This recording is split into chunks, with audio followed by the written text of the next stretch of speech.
All right, guys, welcome to Flav Orellana's MMA show. I'm your host, Flav Orellana, brought to you by Four Corners Sports NY. All right, guys, so usually I do the show earlier in the week, but this is going to be a quick episode. So today we had major news going on in the lightweight division. Dana White goes on ESPN on SportsCenter and makes a major announcement.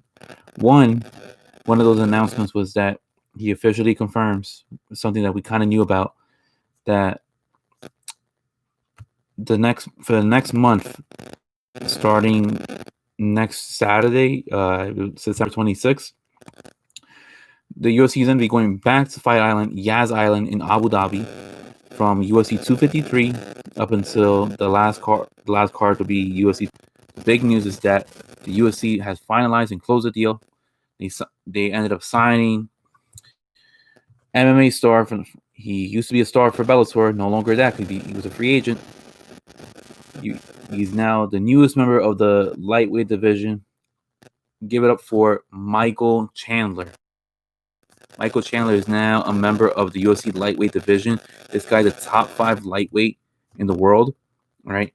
And mind you, we got people in that lightweight division. The king of the lightweight division right now is Khabib Nurmagomedov. Then it's debatable who is right behind him. Is it Dustin Poirier? Is it Tony Ferguson? So right there, that's 2 and 3. Then you have somebody like Dan Hooker. You got Charles Oliveira, Conor McGregor. Now you're adding in Michael Chandler. Wow, that lightweight division just got even more compelling to watch. It's really interesting to see what's going to happen. So here's a caveat on this. So Dana White had said that Michael Chandler is going to be used as a fill-in, as a backup, just in case anything was to happen for the main event for UFC 254 between Khabib Nurmagomedov and Justin Gaethje for the lightweight title. Now, since we are in 2020, crazy shit has happened. People have gotten COVID. Injuries have, bizarre injuries have happened. Anything can happen at this point. People can pull out for even like the slightest of reasons. We had about earlier in the week, Dustin Poirier pulling out for his fight with Tony Ferguson. He wanted more money. He wants to be compensated because he's a prize fighter. I get that. So Dana White is having Michael Chandler. He's going to cut weight. He's going to cut down to 155 pounds by October 24th, just in case anything happens. He said it in the press conference today. He said it on SportsCenter that can't take any chances. Doesn't want to ruin that fight. Let's say if Justin Gaethje was to pull out, Michael Chandler fills in Justin Gaethje's spot. Chandler will fight for the lightweight title and against Khabib. If Khabib has to pull out for any reasons, he'll fight Justin Gaethje for Justin Gaethje's lightweight interim title. So it becomes a little bit interesting. Who knows? I mean, maybe Chandler is not needed. A reporter had asked if Chandler will have a fight prior UFC 254, and Dana White, turned that down immediately. He was like, nope, can't have any. We can't take any chances at this point, which I totally agree with him. If you went after Michael Chandler and you see the value in him, you're gonna make sure that nothing happens. You want obviously Justin Gaethje and Khabib Nurmagomedov because we all want that fight. I mean, it's the battle of Samba wrestling that Khabib has and the wrestling and the boxing that Justin Gaethje brings into the octagon. Should be very, very great matchup to see. Usually Khabib ends up mauling his opponents, bringing them down to the floor, and making them tired as hell just because they're trying to get away from his wrestling style. And Justin Gaethje, great wrestler, has a wrestling background dating back to his college days. So I'm very interested. But getting back to Michael Chandler, that's the whole video for the most part it's about. So yeah, Michael Chandler is officially now a member of the UFC. I want to see what happens. Personally, I don't really want him to be a backup because I want to see him fight. I would like to see him fight on UFC 254. It was originally offered Dustin Poirier to fight Michael Chandler. Dustin Poirier turned it down. He still wants to fight Tony Ferguson. I believe at one point they wanted Chandler to fight Ferguson. Ferguson wants to fight Dustin.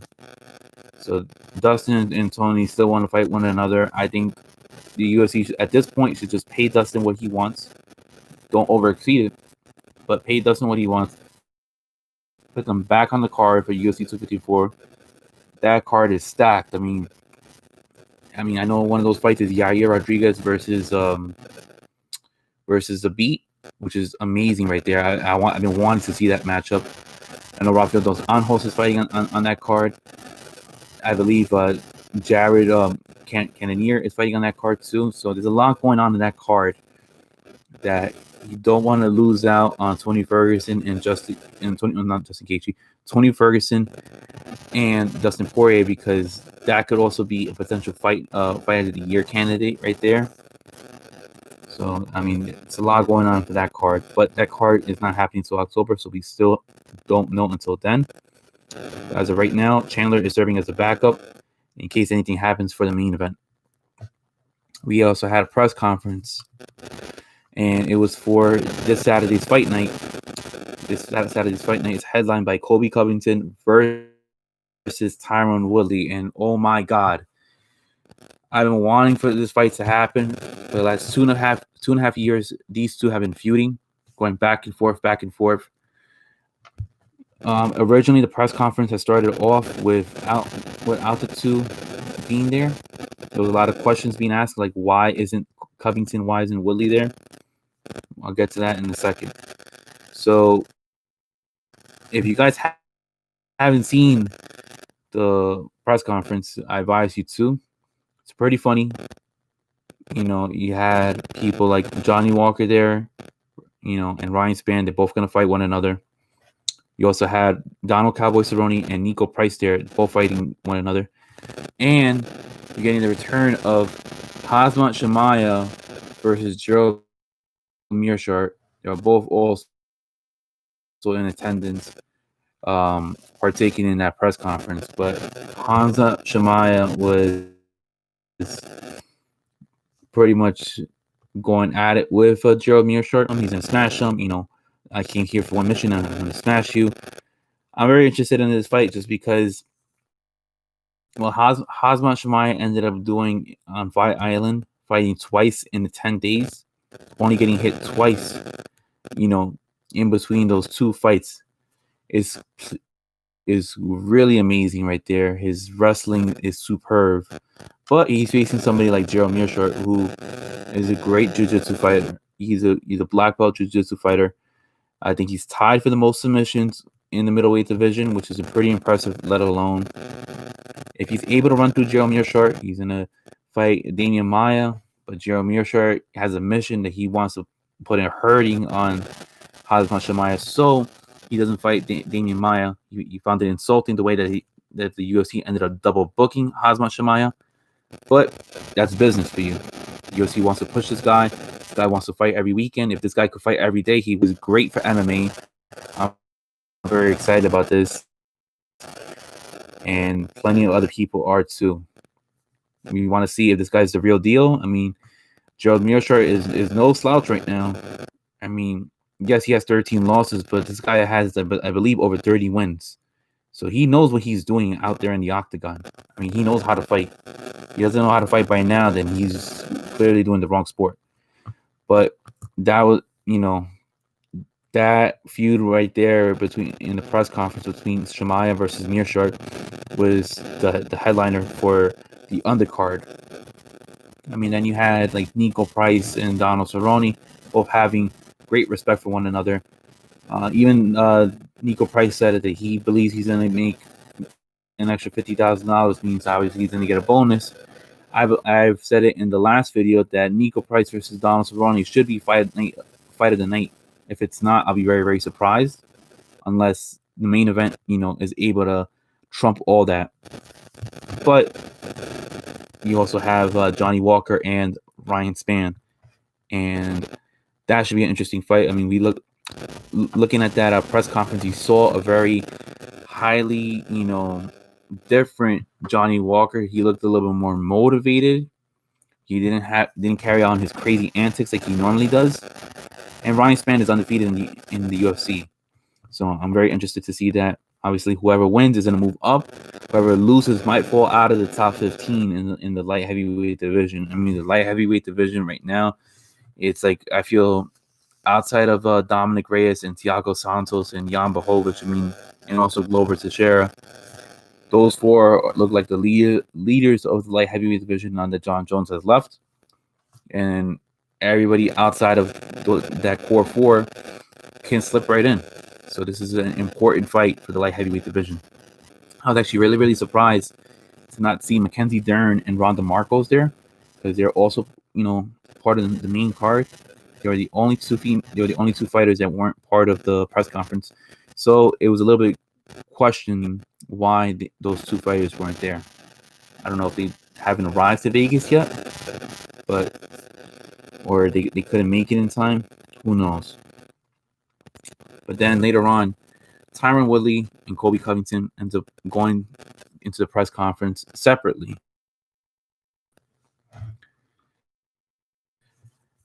Woodley ends up responding. He ends up coming into the press conference with a Black Lives Matter t-shirt and with a red cap that says race. I think it says like something like racism keeps on getting faded or something like that.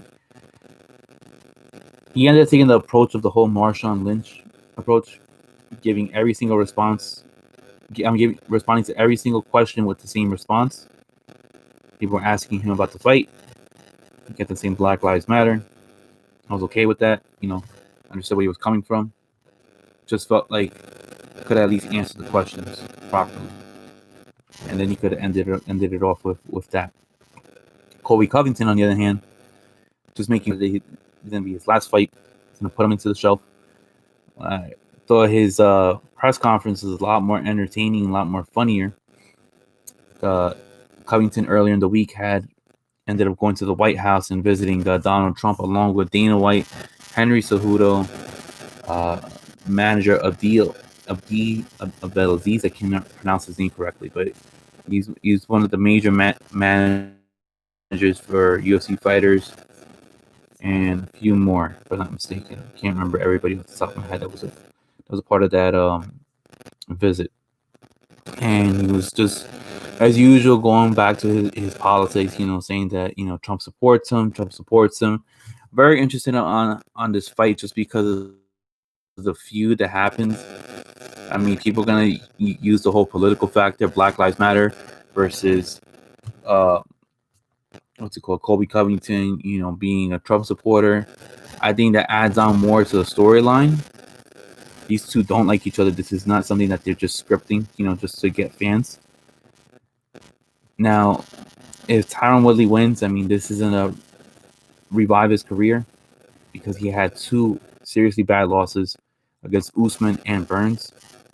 If Covington wins, then you got Covington right back into the title hunt.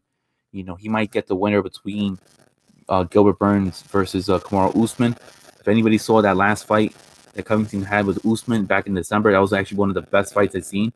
They were both trading shots of one another, and it ended up ending because of the fact that Covington gets knocked down, TKO. His jaw was shattered. His jaw was kind of pretty much hanging.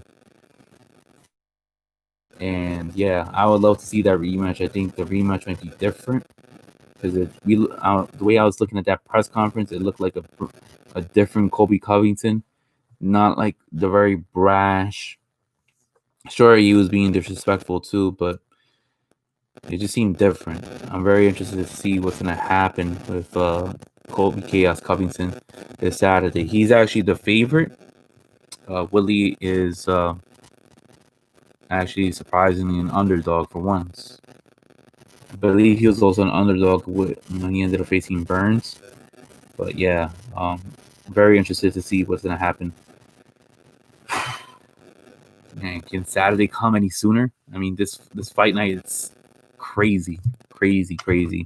I'm actually more interested in this fight night than any NBA playoffs is going to be happening on Saturday, any Major League Baseball games, you name it. This is what I'm going to be focusing on Saturday. And on Saturday, after the fight is over, I'm going to give you my reactions, about any decisions, any knockouts, any submissions, what I graded the overall fight night, and who deserves to get like performance of the night and fight of the night. All right, guys. Well, like I said, this is going to be a short episode. I still got to do Take Your Base, so I'll see you guys in a little bit. But with that all being said, I'm Flav Orellana. Thank you for watching Flav Orellana's MMA show. And please like and subscribe. Share this with the world. Share this with your mom. Share this with your dad. Share this with grandma.